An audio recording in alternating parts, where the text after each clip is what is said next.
ಹೀಗೆ ಮಾಡೋದ್ರಿಂದ ಇದರಲ್ಲಿರ್ತಕ್ಕಂಥ ಫೈಬರ್ ಅಂಶ ಅಜೀರ್ಣ, ಮಲಬದ್ಧತೆ ಈ ಸಮಸ್ಯೆಗಳನ್ನು ದೂರ ಮಾಡುತ್ತೆ ಹಾಗೂ ಹೃದಯದ ಆರೋಗ್ಯಕ್ಕೆ ಬಹಳ ಒಳ್ಳೆಯದು.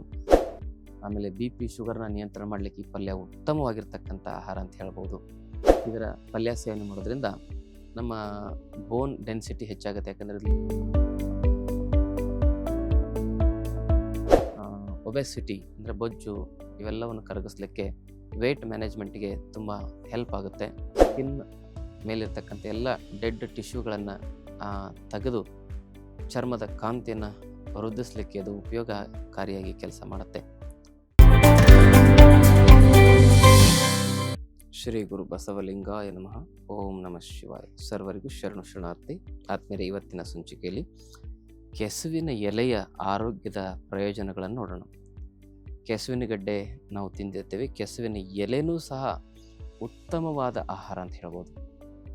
ಎಲೆಗಳನ್ನು ಚೆನ್ನಾಗಿ ಉಪ್ಪು ನೀರಲ್ಲಿ ತೊಳೆದು ಅದನ್ನು ಚೆನ್ನಾಗಿ ಕುದಿಸಿ ನೀರು ಬಸ್ತು ಆಮೇಲೆ ಅದನ್ನು ಪಲ್ಯ ಮಾಡಬೇಕು. ಹಾಗೆ ಮಾಡೋದ್ರಿಂದ ಕೆಲವು ಅಲರ್ಜಿಗಳಾಗ್ತವೆ. ನೀರು ಕುದಿಸಿನೇ ಅದರ ನೀರು ಬಸ್ತು ಅದರ ಪಲ್ಯ ಮಾಡೋದು ಸೂಕ್ತ.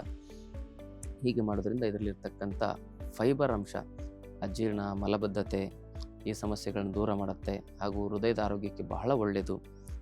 ಆಮೇಲೆ BP, ಶುಗರ್ನ ನಿಯಂತ್ರಣ ಮಾಡಲಿಕ್ಕೆ ಈ ಪಲ್ಯ ಉತ್ತಮವಾಗಿರ್ತಕ್ಕಂಥ ಆಹಾರ ಅಂತ ಹೇಳ್ಬೋದು.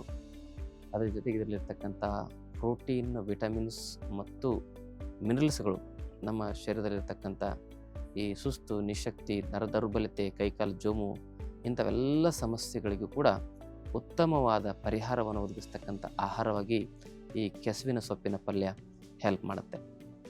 ಅದಷ್ಟೇ ಅಲ್ಲದೆ ಇದರ ಪಲ್ಯ ಸೇವನೆ ಮಾಡೋದ್ರಿಂದ ನಮ್ಮ ಬೋನ್ ಡೆನ್ಸಿಟಿ ಹೆಚ್ಚಾಗುತ್ತೆ. ಯಾಕಂದರೆ ಇದರಲ್ಲಿ ಕ್ಯಾಲ್ಸಿಯಂ ಮತ್ತು ವಿಟಮಿನ್ಸ್ಗಳು ಹೇರಳವಾಗಿ ಇದ್ದಾವೆ. ಇದರಲ್ಲಿರ್ತಕ್ಕಂಥ ವಿಟಮಿನ್ C ನಮ್ಮ ಇಮ್ಯುನಿಟಿಯನ್ನು ಮತ್ತು ಇಮ್ಯೂನ್ ರೆಸ್ಪಾನ್ಸನ್ನು ಕ್ರಿಯಾಶೀಲಗೊಳಿಸುತ್ತೆ. ಇಂಥ ಇಮ್ಯುನಿಟಿಯ ತೊಂದರೆಗಳಾಗಿ ಆಟೋಇಮ್ಯೂನ್ ಡಿಸೀಸ್ಗಳು ಬರ್ತಾ ಇರ್ತವೆ. ಹಾಗೆ ಬರದಂತೆ ತಡಿಲಿಕ್ಕೆ ಈ ಕೆಸುವಿನ ಪಲ್ಯ ಬಹಳ ಒಂದು ಉತ್ತಮವಾಗಿರ್ತಕ್ಕಂಥ ಪರಿಹಾರ ಅಂತ ಹೇಳ್ಬೋದು. ಹಾಗೆ ಕೆಸುವಿನ ಎಲೆಯನ್ನು ಸೇವನೆ ಮಾಡೋದ್ರಿಂದ ಯಕೃತ್ ಉತ್ತೇಜಕವಾಗಿ ಕೆಲಸ ಮಾಡುತ್ತೆ. ಮತ್ತು ಕೆಸುವಿನ ಎಲೆಯ ಪಲ್ಯ ತಿನ್ನೋದ್ರಿಂದ ಕಿಡ್ನಿ ಸ್ಟೋನು ಮತ್ತು ಪಿತ್ತಕೋಶದ ಕಲ್ಲು ಕರಗಲಿಕ್ಕೆ ಹೆಲ್ಪ್ ಆಗುತ್ತೆ. ಇದರಲ್ಲಿ ಕ್ಷಾರೀಯ ಗುಣಧರ್ಮ ಹೆಚ್ಚಾಗಿರೋದ್ರಿಂದ ಹಾಗೂ ಕೆಸುವಿನ ಎಲೆಯ ಪಲ್ಯ ನಮ್ಮ ಶರೀರದಲ್ಲಿ ಒಬೆಸಿಟಿ ಅಂದರೆ ಬೊಜ್ಜು ಇವೆಲ್ಲವನ್ನು ಕರಗಿಸ್ಲಿಕ್ಕೆ, ವೇಟ್ ಮ್ಯಾನೇಜ್ಮೆಂಟ್ಗೆ ತುಂಬ ಹೆಲ್ಪ್ ಆಗುತ್ತೆ. ಅದರೊಟ್ಟಿಗೆ ಈ ಪಲ್ಯ ನಮ್ಮ ಶರೀರದಲ್ಲಿ ಈ ಇಮ್ಯುನಿಟಿಯನ್ನು, ರೆಸಿಸ್ಟೆನ್ಸ್ ಪವರನ್ನು ಕ್ರಿಯಾಶೀಲಗೊಳಿಸ್ತಕ್ಕಂಥ ಉತ್ತಮ ಆಹಾರ ಅಂತ ಹೇಳ್ಬೋದು. ಮೆದುಳನ್ನು ಚುರುಕುಗೊಳಿಸುತ್ತೆ. ಯಾಕಂದರೆ ಇದರಲ್ಲಿ ವಿಟಮಿನ್ಸ್ ಮತ್ತು ಮಿನರಲ್ಸ್ಗಳು ಹೇರಳವಾಗಿದ್ದಾವೆ. ಹಾಗೂ ಮೆದುಳಿನ ಜೀವಕೋಶಗಳಲ್ಲಿ ಶಕ್ತಿಯನ್ನು ಮತ್ತು ಆ ಒಂದು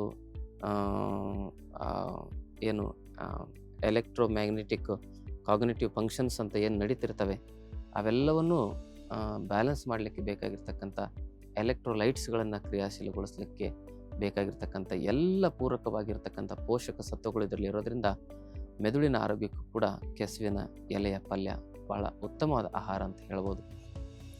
ಅದರೊಟ್ಟಿಗೆ ಇದು ನಮ್ಮ ಏನಂತ ಹೇಳಿದ್ರೆ ಎಕ್ಸ್ಟರ್ನಲ್ ಅಪ್ಲಿಕೇಶನಲ್ಲೂ ಕೂಡ ಕೆಲವು ಸಮಸ್ಯೆಗಳಿಗೆ ಇದನ್ನು ಬಳಸ್ಬೋದು.